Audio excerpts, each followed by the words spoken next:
Let me do a few introductory notes about what we're going to see and do today.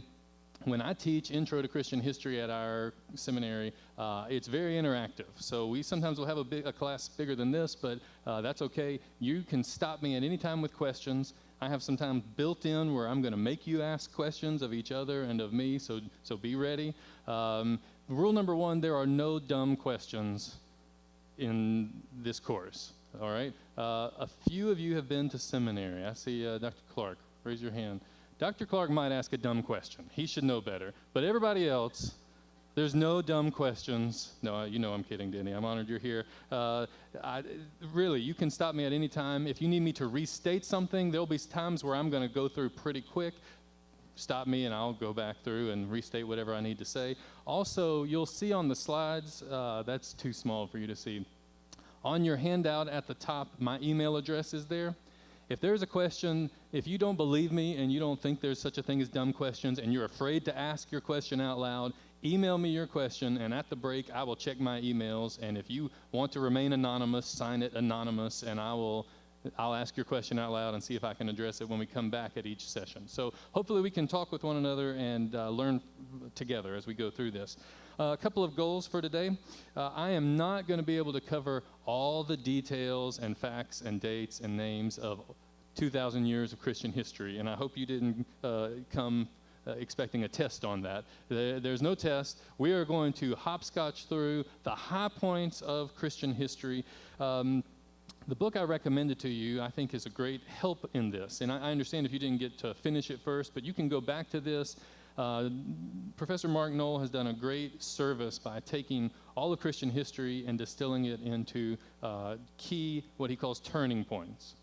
So what I'm going to do is try to fill in some of the gaps between these turning points and really talk about developments between one point and another. And that's where I think, hopefully, between the reading and what I'm talking about, we can fill in a pretty good picture. Also, if you don't know much about Mark Knoll, one of the reasons I chose his book is because his work has been very inspiring to me. He primarily works on American and modern Christian history. I primarily work on ancient history during the Roman Empire, but he was still inspiring to me as a Christian. One of his early books was called The Scandal of the Evangelical Mind. And I don't know if you've heard of this book. I didn't know I was an evangelical. When I grew up here at Calvary, I just thought I was a Christian or a Baptist. So the word evangelical was foreign to me, but I came to realize in my seminary training, I qualify as an evangelical. I better learn what this scandal is. And he traced the history of evangelicalism, and one of the scandals of the evangelical mind is evangelicals too often don't use their mind. And it was inspiring to me to realize that while we evangelicals are really strong at learning our Bible, we're not always so strong about learning the history of what's happened between the Bible and now. And as one of my seminary professors explained, Christian history is the history of biblical interpretation. And so I've been inspired to study this and devote my life to this discipline because I think we can learn a lot from history. You know the expression, the only thing we learn from history is we don't learn anything from history. Well, I think that's a mistake we should avoid. All right, the other main goal that I have is for your future learning. As we go through some of these things, I'm just giving you names and places, and I'm going to tell some stories. But the hope here is not that you memorize these facts today, but that you have them in your notes, you've at least been introduced to them. And then there may be something in recent history or in ancient history that you want to go back to and study further. I hope you'll be better equipped to go read further because of what you've done today. One of the biggest goals I have when I teach seminary students, they're going to go off into church work or whatever kind of ministry, and congregants are going to watch the History Channel, or they're going to watch whatever the Discovery Channel said about the historical Jesus or whatever new discovery, and they're going to come in and ask you questions as a minister. And my goal is to train ministers to be able to say, here is how we can go find the resources for ourselves. The Gospel of Jesus' Wife came out a little while ago. And my students came in saying, what is this? Jesus has a wife. And I said, well, let's read it for ourselves. It's online. There's nothing to be afraid of. Turns out this was a forgery. But that being said, you can find these resources very easily. The Gospel of Judas came out about 10, 15 years ago. I say it came out. Church historians have known about this for hundreds and hundreds of years. We rediscovered it many decades ago. It was finally translated so that National Geographic could run a special on it about 15 years ago. And this really scared a lot of my students when I was teaching what's happening with the Gospel of Judas Iscariot. And I said, well, let's read it for ourselves. And when you go online and read it, you find out this is written in 300s, 400s. No one thinks this is authentic. No one thinks Judas himself wrote it. Not a single scholar thinks it. There is nothing to be afraid of in studying church history. The church history is our best ally as Christians. So I hope you will feel that way after you finish today. Let's get into church history. So today we're going to mostly talk about the big picture of church history, as I said. I want to think about our family tree as Christians. Let's see, am I controlling this? Is this going to work from what I'm doing? Reconnect. Thank you. Okay, while I'm reconnecting, I'll tell you a story. Just 5 or so years ago, my son Charlie found that his mother's great aunt had one time gone back and she had traced their family history. And it turns out that on my mother's grandfather's side of my wife's grandfather's side of the family, they can trace their history all the way back to Charlemagne, the Holy Roman Emperor, who we'll talk about today. And Charlemagne, as it turns out, oh, there we go. Sorry, let me come back to the story. I've got a picture of him for you. There he is. King Charlemagne, December 25th, 800, was crowned Holy Roman Emperor. And when my son Charlie discovered he can trace his family history all the way back to Charlemagne, a 7-year-old son, Charlie, suddenly felt very important. And this meant a lot to him, especially when he realized that he is named Charles, just like Charles Magnus, Charles the Great. Don't worry, we didn't name him after that Charles. His grandfather is named Charles on his mother's side. Well, we as Christians want to talk about our own spiritual ancestry. You recognize that person on the left, of course, the famous crusade evangelist Billy Graham, and that person on the right. Everybody know who that is? Yeah, there's your own pastor emeritus. You probably know Brother Don's testimony about how as a teenager in Birmingham, Alabama, he was watching Billy Graham give a crusade on his television screen, and right there in his living room, he asked Jesus Christ into his heart to be his Lord and Savior. Well, who was Billy Graham's spiritual father? And who was his spiritual fathers and mothers and those who go all the way back? That's what we're going to focus on today. If we could get a glimpse, I think, of the whole what Hebrews 12 calls the great cloud of witnesses of all the saints who have gone before, I think we will be well served as Christians. All right, let me go quickly into our first session. You've got the schedule already, so I'm going to try to watch our time. And let's start with talking about our early Christian centuries. All right, when we start Christian history, we're predominantly talking about after New Testament times. And there's some overlap in history. I'm not talking about the text, who wrote what. I'm going to start with this key distinction, the division between Judaism and early Christianity. If you were to ask the earliest Christians, Peter, Paul, etc., to what religion do you belong to? They wouldn't use that word that way. But if you could ask that question, they would certainly say Judaism. Now, Paul believes Jesus is the fulfillment of what Judaism is supposed to be, the fulfillment of Israel, the Messiah of Israel, but they belong to Israel. Paul goes back to the temple. Paul continues to celebrate the feast days and the things of Israel. But soon after Paul, we talk about the parting of the ways and how Judaism and Christianity go separate. When was it clear that you went to the church and not the synagogue? And the answer is there is no one key date. There's no single date where Christians and Jews entirely split apart from each other. We would think that it happened pretty early on. Paul gets kicked out of some synagogues, but then again, he gets accepted into others. all the way into the 4th century. Chrysostom is a famous preacher in Constantinople, the new capital of the Eastern Empire, and Chrysostom has to wag his finger at his congregation and say, I know some of you were in the synagogue yesterday. That was okay for Paul to do in the 1st century, but it's not okay for you to do anymore, which tells you some Christians were still going to the synagogue even in the 4th century. In some places. In other places, all the way in the 1st century, there's already a divide between these two. So it's not a clear cut, but normally when we talk about the parting of the ways, we tend to think of this kind of model. This is a sociological model. You see, I know that's small font. At the very top is Abraham. So if you had your timeline going all the way back to Father Abraham, coming all the way down to today, we would trace that as the line of Judaism.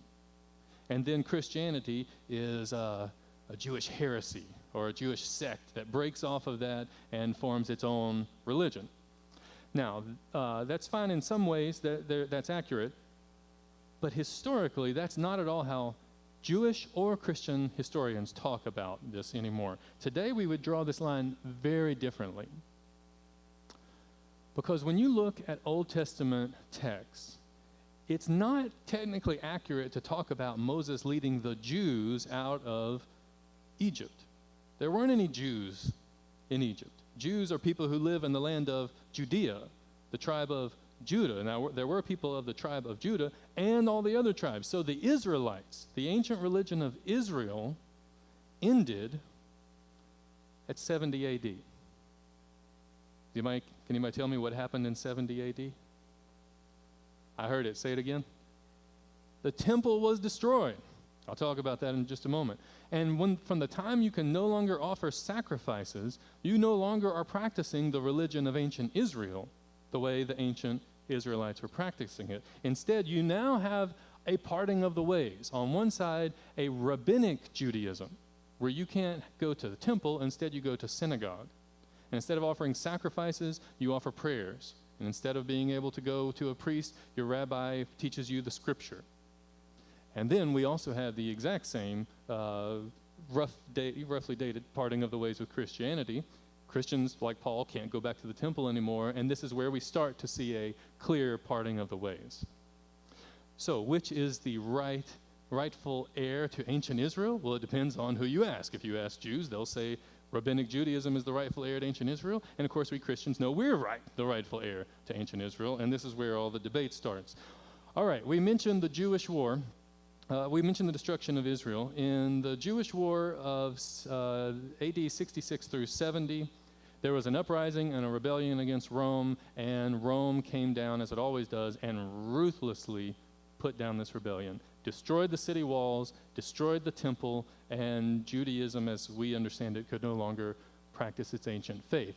In 132, 136, there was another revolt, the Bar Kokhba revolt. I won't go into the details of this, but there was one more attempt by Jews in Judea to try to overthrow the Romans.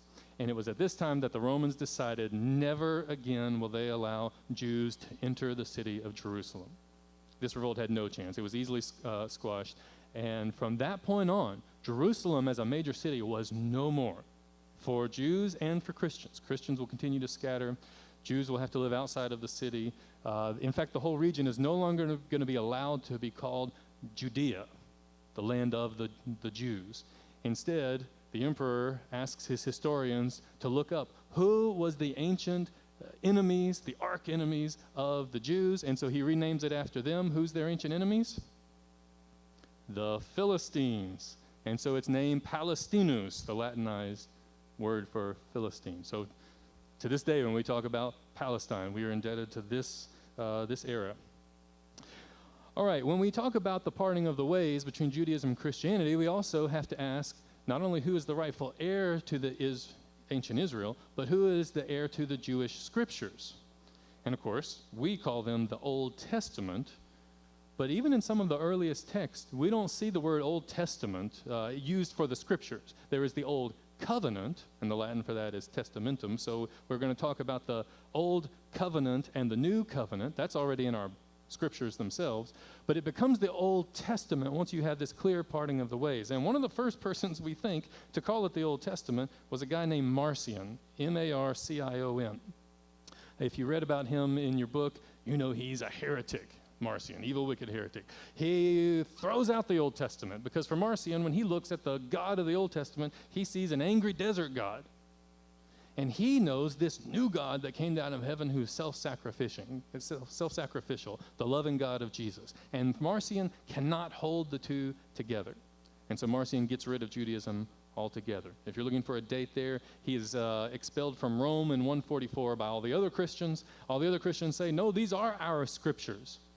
Yes, they're Jewish scriptures, but they're also Christian scriptures. Well, yes, we have a new covenant or a New Testament, but we still hold to the Old Testament.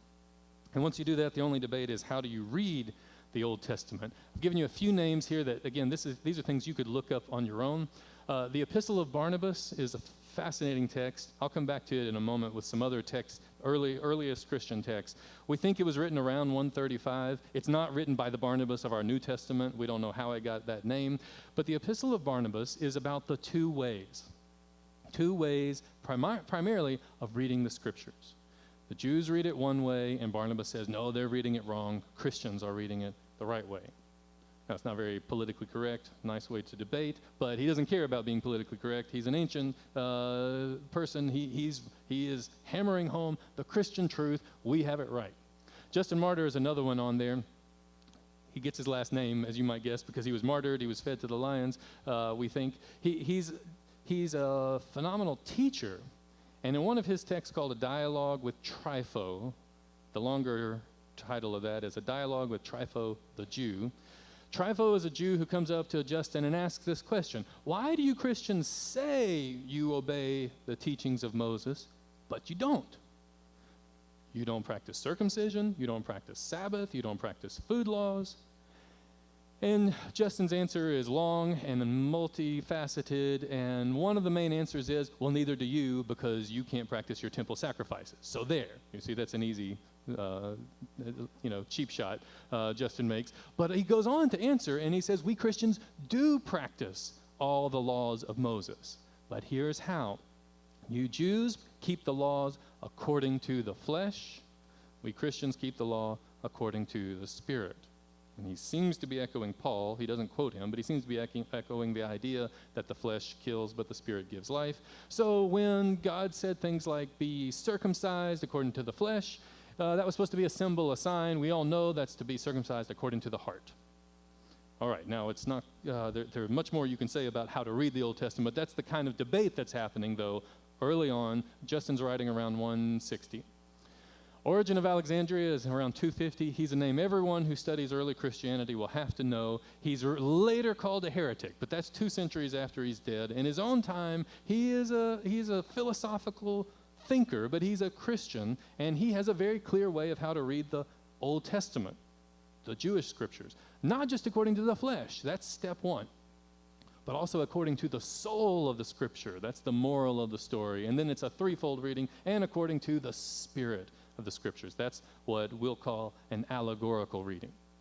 So Origen is not really loved by later Protestants, just so you know. I'm not trying to make it all that too clean-cut of a picture. Origen gives us a very helpful starting point. Oh, okay, we can see what it literally means.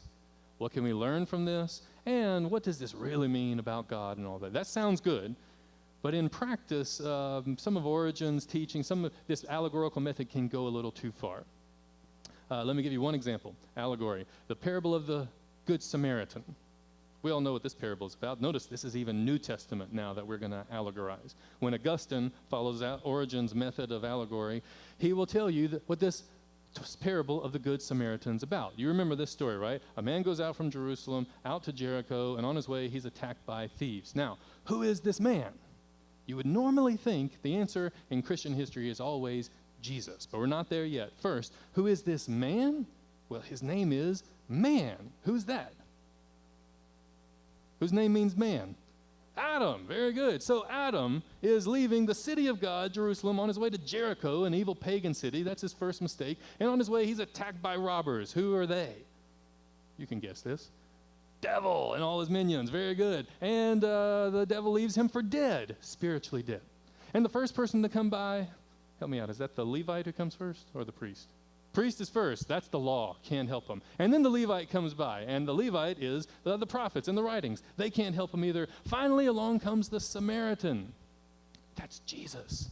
Or also Paul. It's kind of a strange way he's doing this because he works. I won't go into that. And so Jesus, the man who is sick, is anointed first with water, then with oil. See, that's baptism, and then the anointing of the Holy Ghost. And then he's taken to the inn. That's the church. He is given 2 drachma, 2 coins. That stands for the Old Testament and the New. And you can see that this just goes on and on and on. And allegory can make anything say whatever you want it to say. So, although we can't just read the Old Testament according to the flesh, how are we going to read it? It's not always so simple in early Christianity. That's one of the issues that comes up with the parting of the ways. Let me stop. Any questions so far on one of these first developments?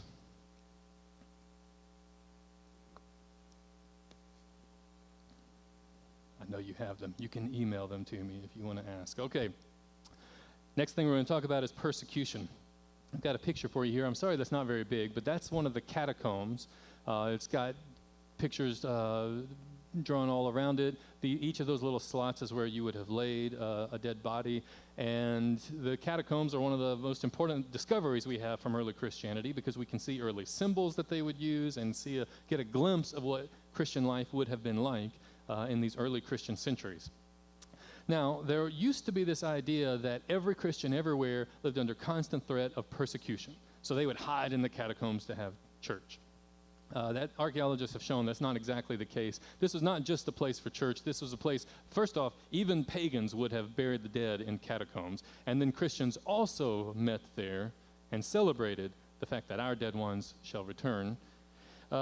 This sporadic persecution, though, is a better way to talk about the early Christian centuries. Instead of having everyone everywhere has to sacrifice to Caesar or else. That's just not the way it worked early on. Instead, you would have local, regional events. In Acts, you read that Paul and his companions go to Ephesus, and in Ephesus, they're preaching, and it's preaching so well that people stop going to the temple of Artemis. And who's mad? Not the Romans, not even the Jews. Who's mad?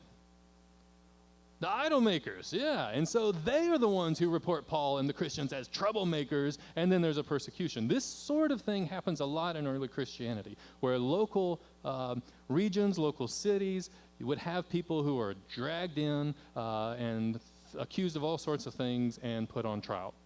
And then we have to test them. Are you really Christians? You can read a letter exchange between Pliny the Younger, if you want to look him up, not the elder, and the Emperor Trajan. And Pliny is a governor in Bithynia, that's Asia Minor, and he writes to the emperor and he says, somebody tattled on these Christians and we had to arrest them, and I've tortured them, but I can't find that they're really doing anything wrong. I've heard they do all kinds of despicable things. What should I do with them? And the emperor says, 1, don't go out and try to find Christians, but if you do have them brought to you, torture them and try to get them to renounce their faith, and then if they don't, just kill them. Problem solved. That's how the Romans worked, all right? Well, this sporadic persecution every now and again did have empire-wide, what we call imperial persecutions led by the emperor himself. The first 2 I've given you, Nero and Domitian. There's still some debate as to how widespread these are. The first one you're really going to see is in 250. Decius is the emperor, and he has a problem. The empire has grown so big, and there's so many different barbarian people groups, as they called them, that we need to make sure everybody's on the Romans' team. And how do you make sure they do that? You make them come down to the forum where the Roman temples are and make them sacrifice to Roman gods, or better, to Caesar himself. For most barbarians and pagans, that's not a problem. They have their other gods. We can also sacrifice to your gods. That's not an issue. For Christians, this becomes a problem. We don't think that any of these emperors were targeting Christians anymore, but once they realize Christians are a problem, they will be ruthless toward Christians. And 250 is where we have some of the first real outbreaks of widespread Christian persecution, horrendous story of people who had literally their feet held to the fire for days and days, asked to deny Jesus is Lord and say, Caesar is Lord. Well, many of them, we have great stories of their heroism. Diocletian is the next one, 313. This is going to end. We'll come back to that date in just a little bit. All right. here's one story. I'll give you two stories of persecution just so you have some names to associate this with. This is an icon of Polycarp of Smyrna. Smyrna, you remember, is mentioned in our New Testament. What book of the Bible? Anybody know?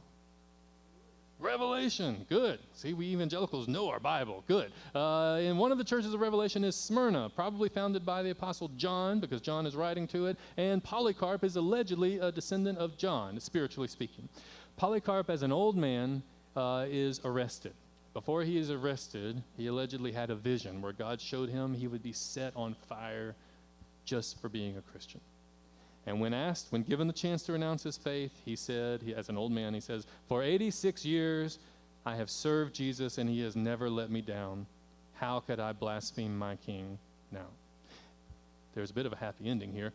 When the fire is set, it's like Shadrach, Meshach, Abednego. There's this mighty blast of heavenly downpour that comes and keeps him alive in the fire. And then finally a Roman centurion comes and stabs him in the side like Jesus, and he dies anyway. But it wasn't as bad as it sounded. Polycarp is remembered as a great martyr and hero of the faith. Another two names I'll give you is Perpetua and Felicity.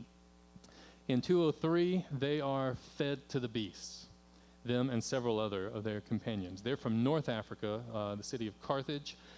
This is not a picture of Perpetua and Felicity. This is just an ancient Roman mosaic where criminals, no matter what, we don't know what kind of criminal this is, but they would have been fed to the beast for sport. This is the warm-up act before you watch the gladiators. And for some reason, the Romans thought this was fun entertainment. And this could have been a Christian, because Christians are called criminals, enemies of the state.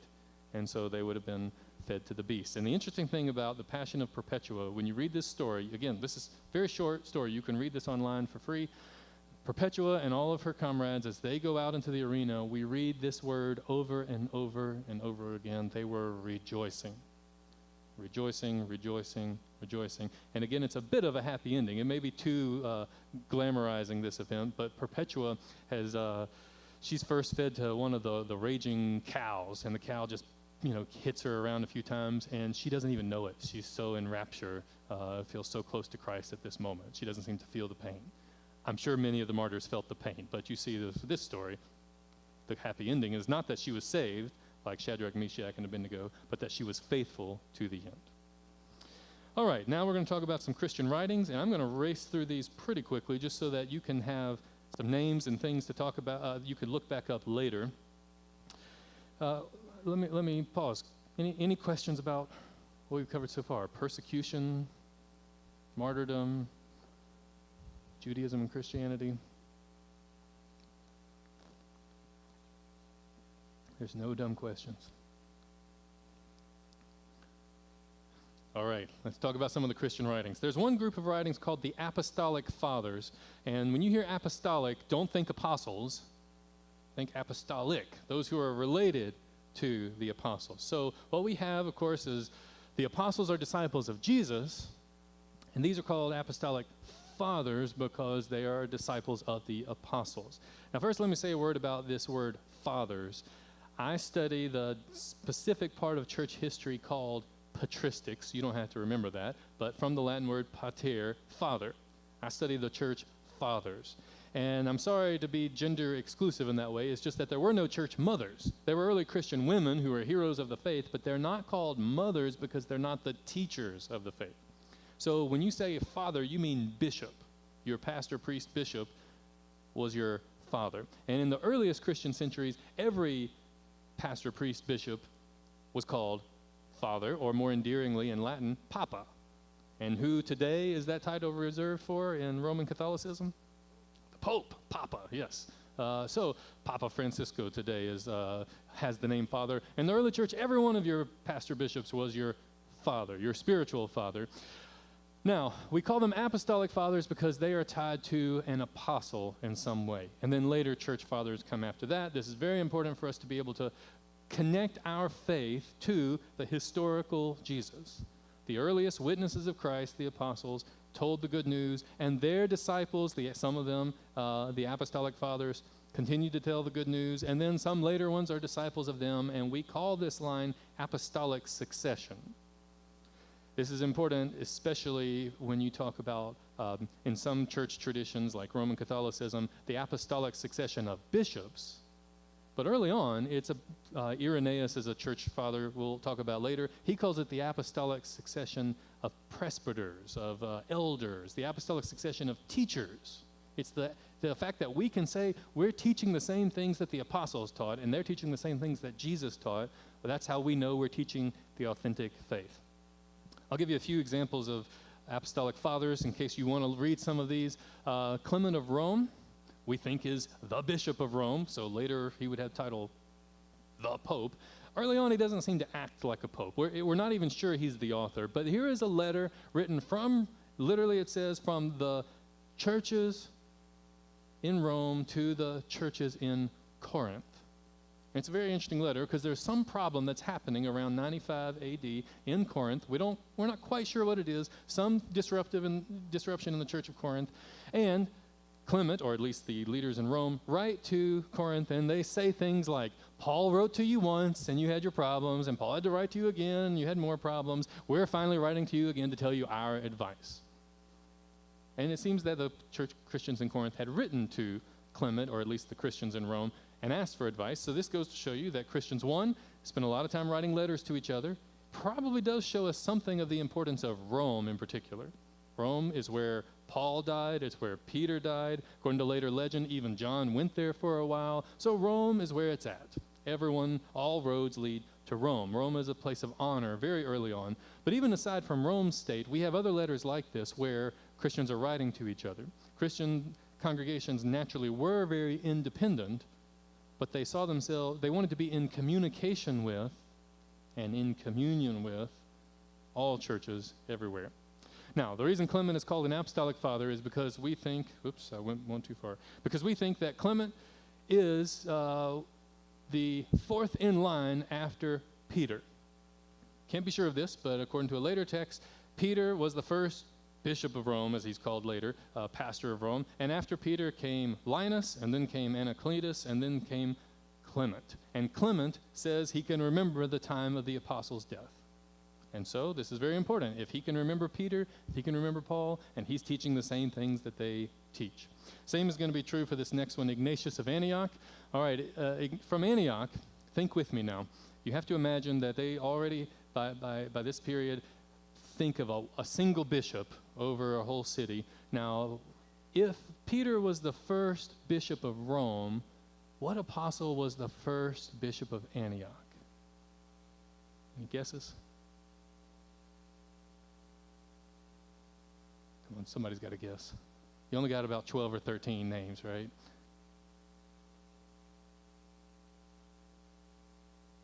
Donna, who would you guess? Which apostle? Oh, come on.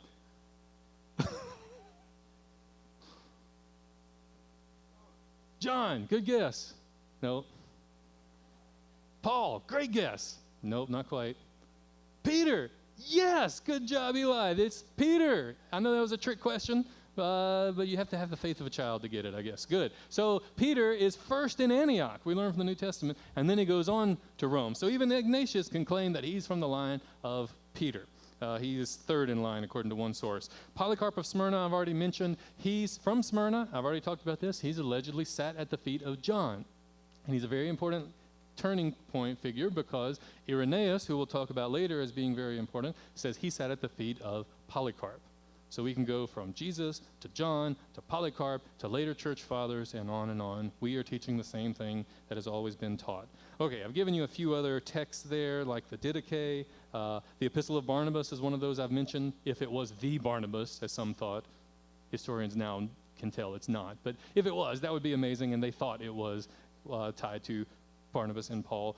There are other texts like the Shepherd of Hermas that we just don't have time to go into. These are all available online for free. I hope one day when you have your spare time, go read some of these for yourself. Okay, let me talk about the next group of writers that we're going to classify as the apologists. And these these are not important necessarily because they have some way to trace their ancestry back to Jesus. They're more interesting about what they say. Apologia, the Greek word, means defense. So don't think apology, I'm sorry. Think an apologist Think of a lawyer. Think of Matlock, right? Someone who is going to show in trial while those accusers are wrong and these Christians are right. We Christians are right. Some of the apologists include names like Aristes, Ariston. I mentioned Justin already. Names you've never heard of, you'll probably never hear of again. That's okay. If you want to read them, there's some names for you. But more interestingly are the accusations that the apologists have to answer. So the early Christians, I mentioned, are persecuted because locals would accuse them of doing all sorts of despicable things, and they would turn them into the officials, and then they'd be put on trial. One of the accusations is cannibalism. Now, why? Somebody help me out here. Why would early Christians be accused of cannibalism? They're eating the body and blood of Jesus, those evil, despicable Christians. So you bring them in and put them on trial and get them to confess, and then they're persecuted. Or what about this next one? Incest? That may not be as obvious. Why would they be accused of incest? Brothers and sisters, that's step one. So you're meeting with your brothers and sisters, and then they're having, what are they calling their love feast? A love feast with your brothers and sisters in the dark, in a catacomb or somebody's basement, and something despicable must be happening there. We don't trust those Christians. And so the apologists have to answer all of these questions. Last one, I'll mention atheism. Now, why in the world would Christians be accused of atheism? Atheism means no God, belief in no God, right? Denial of God. Why are Christians accused of this? I'm sorry? They don't worship those gods. That's right. They don't worship the idols. They don't worship the statues of the Roman gods in particular. So, if they're not worshiping our gods, you see, they're denying the true gods. That's what Romans thought. They are atheists. Even if they have their own gods, that's not the point. They're not worshiping these gods. All right, so apologists are some very interesting writers. You can go there a little later than the apostolic fathers. They don't always try to trace their heritage back, but they're answering these questions and defending the faith. Another group of writers I'll race through, anti-heretical writers. Now, a heretic is what? Someone teaching false truth, falsehood. They've deviated from the truth. Good. So if you find someone is out there teaching something unbiblical, something against what the apostles taught, then we have to show that they're wrong. And so we have a large number of these writings. I just give you 3 examples in particular. I mentioned Irenaeus earlier. He can trace his line back to Polycarp, who can trace his line back to John. Tertullian of Carthage. Thanks for the plug. I did my doctoral work on Tertullian. That's who I've mostly focused on. He's the first Latin writer. You should all read my book on him. It's selling on Amazon for about $156 right now.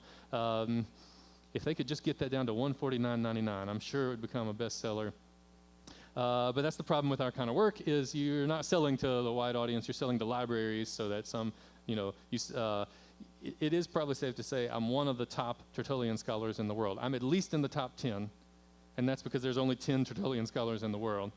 But he's an interesting writer. He's a Latin writer. He cannot trace his lineage all the way back to the time of the apostles. He doesn't know who the first bishop of Carthage was, but that's not his point. He's trying to answer all sorts of questions that these evil, wicked heretics are teaching, and so he will give you his answers. Clement of Alexandria is another one, and this just gives you a range of people who are widespread all the way around the empire. If you were a literate Christian, and there would be very few of you, only a few in each church, only a handful at best in each church, you probably felt it was your duty to, 1, transcribe the text that we have, the scriptures, and it was probably your duty to write apologies, defenses of your faith, and it was your duty to teach the right faith as opposed to the heretical version of the faith. So these are very important sources for us. We're going to race through them and not talk about them more now. I will give you just some of the names of the heresies that they opposed. Marcionites. I mentioned a guy earlier. The Marcionites are founded by Marcion. All right, he's the one who got rid of the Old Testament altogether. So he's a heretic. Gnostics. There's a whole range of people under this group. You don't have to remember this next name, the Encratites. But the Gnostics are famously known for denying the goodness of creation and therefore the goodness of the body. If you think that heaven is the good, holy, bright, light, wonderful realm, and earth is the icky, sticky, dark, messy, bad realm, well, then you think of God as a God who stays far away in heaven, and God would not actually make this world. This is heresy I'm teaching. I know this is not Dr. Wilhite telling you this. This is heresy. The heretics are saying that, therefore, when Jesus comes into this world, one of the things they're often accused of is a teaching called Docetism, Docetism. You don't have to remember that. It's not on the test. But Docetism is from the Greek word dokeo, to appear. It appeared like Jesus was here in the flesh. But the God of light from heaven, the good realm, would never come put on this icky, sticky, bad material stuff. So it just appeared like he was there. And the early Christians were able to come along and say, this is heresy. We're not going to believe in this sort of thing. The Gnostics are one of those interesting test cases. Most of these heretics, you can't read them because once you're declared a heretic, all your books are burned. So we don't know for sure what the heretics would say. The Gnostics are an interesting test case. If you've ever heard of the Nag Hammadi discovery, this is where we found many, many different codexes buried in the sands of Egypt that survived, and you can actually read the Gnostics for yourself. The Gospel according to Judas, I mentioned, is one of those. There's all sorts of these. They're all very late. They're all really weird. But if you want to read them for yourself, you can do so. They're all online, and they're free. Last one I'll mention, the Ebionites. They must have been founded by a guy named Ebion. Well, it turns out that's not at all what they were founded by. It's just Christians who are accusing them of heresy assume all heresies have an arch-heretic. Turns out Ebion is an Aramaic word that just means the poor ones. And they describe themselves as the poor ones. We're not quite sure why. We historians think because they were following the teachings of Jesus. And Jesus said, blessed are the poor. And so they seem to continue to call their churches synagogues, not churches. They continue to do all sorts of things that looked very, very Jewish. And allegedly, they believed in Jesus as a rabbi who was called Son of God. God took him up as a son, but he was just a human. Early Christians are going to respond to that and say that's a good start, but that's not enough. Jesus is fully human and he's fully divine. In the beginning was the Word, and the Word was made flesh. He was in the beginning, so the Ebionites are wrong. He was already divine. And he was made flesh, so the Gnostics are wrong. And these are the kinds of things that you'll find in these early anti-heretical writers. Okay. We're going to stop and give you a few tips. Oh, we got a question. Yes. Okay, I skipped it because no one's ever heard of the Encratites, so I'm glad you asked. Thank you. The Encratites, they're not founded by a guy named Encratus. Encratite is a word that means spiritually rigorous, really strict, and they were really strict about things like marriage. Paul said, better to marry than to burn. Not exactly a ringing endorsement of marriage, is it? Now, Paul allowed marriage. That's the key thing. But Paul said, would that all of you remain as I am, not married but celibate. The Encratites said, well, Paul allowed marriage, but clearly celibacy is the better option. And so they forbid marriage. And one of the interesting tensions you find in early Christianity is the vast, vast majority of Christians will agree celibacy is the highest Christian ideal. Jesus was celibate. According to Catholic tradition, so was his mom. We could get into Mary if you want to. They believe that Mary didn't have any sex even after Jesus. She remained the Virgin Mary. And Jesus and Paul and all Christians should aspire to this ideal. But the vast majority of Christians will eventually declare this as heresy because you have to allow marriage. If people are tempted, as Paul said, better to marry. Thank you for that question. Other questions? Speaking of Mary, if Mary, according to second century Christians, by the way, you can read, if you want to read about this, read the infancy gospel of James. It's probably written in the late second century. It was a very popular text. It's not written by James. No one thinks it was written by James. But early Christians were reading this text, and in the infancy gospel of James, you learn that Mary remained a virgin. Which means... okay, doesn't she have another son? Who's the other son? James, the brother of our Lord. But according to this tradition, James is not Mary's baby. So we know who James's daddy is, Joseph. Who's James's mommy, who must it be? Joseph's first wife. Where is that in our Bible?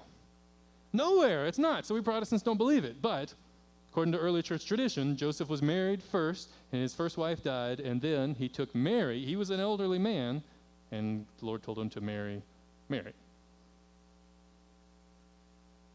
Obviously, even in our Bible, Joseph seems to be an older guy. He's off the scenes by the time Jesus is a full-grown man. So early Christians believe this. We're Protestant. We don't have to.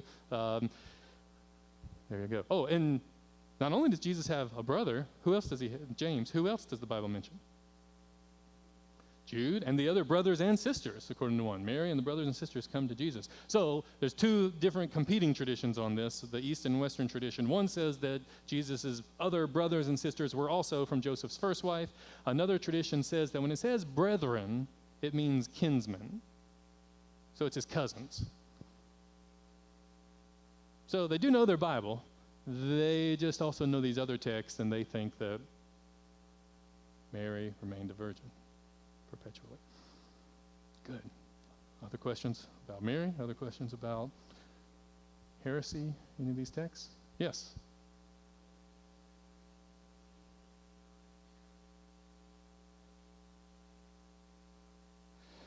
Oh, good question. That's right. How are we going to grow?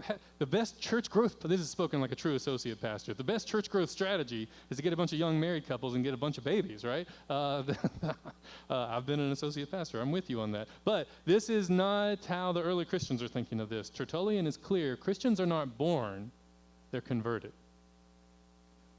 So we don't need to birth new Christians. Yeah, you just go convert the world, and then once the whole world turns Christian, Jesus comes back, and we don't need to worry about that anymore. After all, Jesus himself will say in Matthew that in the kingdom, we will neither marry nor be given in marriage. So you see, the goal for all of us is a life devoted solely to Christ, not marriage, celibacy.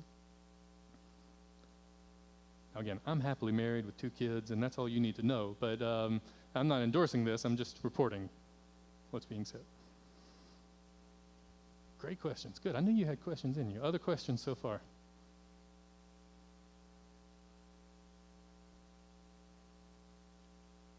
Did they motivate non-Christians too?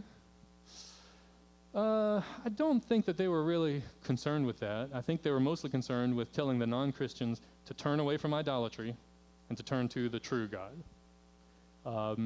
What is clear is they never said to the non-Christians, and stop getting married in order to become Christian. That's why syncretism has to be a heresy. So it's okay to get married. It's just not the ideal. Good. All great questions. Any others? Yes.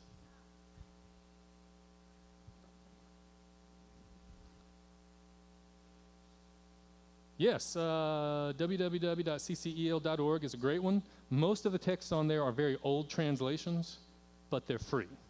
So they're easy to access, easy to use, and mostly in King James English, whither thou goeth. So you have to be ready to, they were translated in the 1860s. So if you're comfortable reading that, that's the way to go. Did I put this on your handout? Okay. There you go. I'm glad you asked. There it is. There's another one called earlychristianwritings.com. It doesn't have as many sources, but it's a good place to go. Some of those are newer. And if you really want good, newer translations, then you got to hit amazon.com. But these are free places to start. Any other questions so far?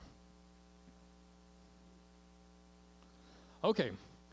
Here's one of the things I want you to have as takeaway from early Christian writings is that you can read these writings on your own. I emphasized this at the beginning. I want to come back to that. These are all available online. I've given you those. If you're having trouble, find newer translations. And as I said, you're gonna watch something this Easter about the real Jesus as opposed to what Christians teach. And it's going to cite the Gospel according to Mary Magdalene. Go read the Gospel of Mary Magdalene. It's online for free, earlychristianwritings.com. I promise you, it's nothing threatening at all. In fact, Mary Magdalene is, in our Bible, said to be a follower of Jesus. In the Gospel of Mary Magdalene, it's called the Gnostic Gospel. So gnosis means knowledge, and it's usually thought of as secret knowledge. And so when you read the text, Mary goes off to the side and learns from Jesus some secret teachings. And then she comes back, and all the other disciples are jealous, and Peter and everyone else says, Mary, what did he tell you? And she says, shh, it's a secret. I can't tell you. Oh, well, thanks a lot, Gospel according to Mary Magdalene. That doesn't help us at all. Not to mention, we can tell by the writing in it, it's 3rd century. You know, there's nothing to be afraid of reading these early Christian writings, even these heretical writings. So I hope you will feel empowered, equipped. Go see for yourself. I think the greatest ally of Christianity is Christian history. So we believe in a historical faith.